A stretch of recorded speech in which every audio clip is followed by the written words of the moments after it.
बेळगावपासून 7-8 kilometre अंतरावर असणाऱ्या सांब्रा येथे तब्बल 18 वर्षांनी श्री महालक्ष्मी देवी यात्रा व रथोत्सव असा 9 दिवस उत्सव होणार आहे। याची पूर्वतयारी झाली असून यात्रेकरू यात्रेच्या प्रतीक्षेत असल्याचे यात्रा कमिटीने सांगितले आहे।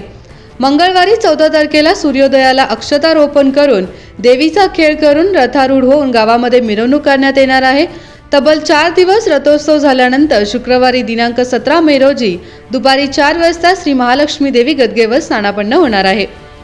या 14 ते 22 मे पर्यंत होणाऱ्या उत्सव यात्रेच्या काळात मनोरंजनासाठी कुस्त्या, कीर्तन असे सांस्कृतिक कार्यक्रम होणार असून याचा भाविकांनी लाभ घ्यावा असे यात्रा कमिटी अध्यक्ष राजू देसाई यांनी सांगितले आहे। सांब्रा येथे जवळजवळ 18 वर्षांना श्री महालक्ष्मी यात्रा भरत आहे। 2006 साली यात्रा भरली होती, त्यानंतर 2024 मध्ये भरत आहे।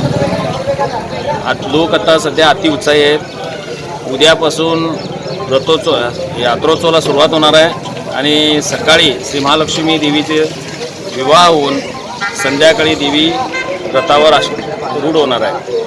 त्यानंतर साधारण 4 दिवस रथोत्सव होणार आहे। 4 दिवस रथोत्सव झाल्यानंतर देवी शुक्रवार संध्याकाळी साधारण 4 वाजता देवी गदगीवर बसणार आहे आणि गदगीवर बसल्यानंतर तिथे फलांचा बलिदान होणार आणि फलांचा बलिदान झाल्यानंतर साधारण 5 ते 6 दिवस बुधवारपर्यंत देवी गदगीवर बसणार आणि तिथून म्हणजे ओटी भरण्याचा कार्यक्रम हा शुक्रवारपासून चालू होणार आहे आणि बुधवारी संध्याकाळी देवी सीमेवर प्रस्थान झाल्यानंतर देवी यात्रेची सांगता होणार आहे।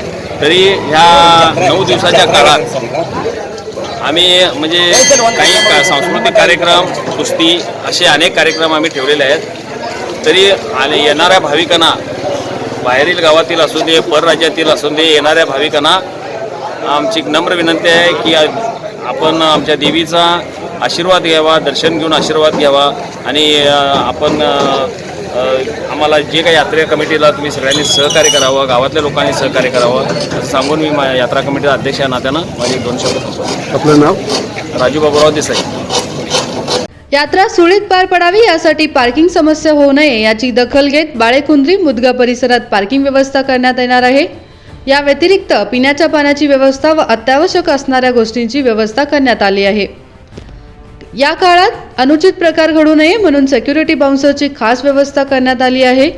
महामार्ग व एअरपोर्ट असल्यामुळे गर्दी होणार यावर यात्रा कमिटीने जातीने लक्ष देऊन येणाऱ्या भाविकांना कोणताच त्रास होणार नाही याची दखल घेण्यात आल्याचे माजी जिल्हा पंचायत अध्यक्ष नागेश देसाई यांनी सांगितले आहे।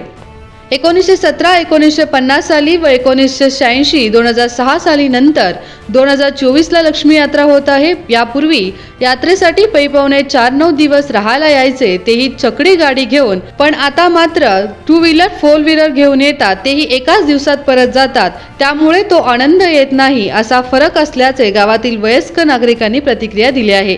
या यात्रेचे संपूर्ण दृश्य तुम्हाला KNN सिटी न्यूजच्या चॅनलवर पाहायला मिळणार आहे। Mahadev Pawar, Kannadamma news network, Belagavi.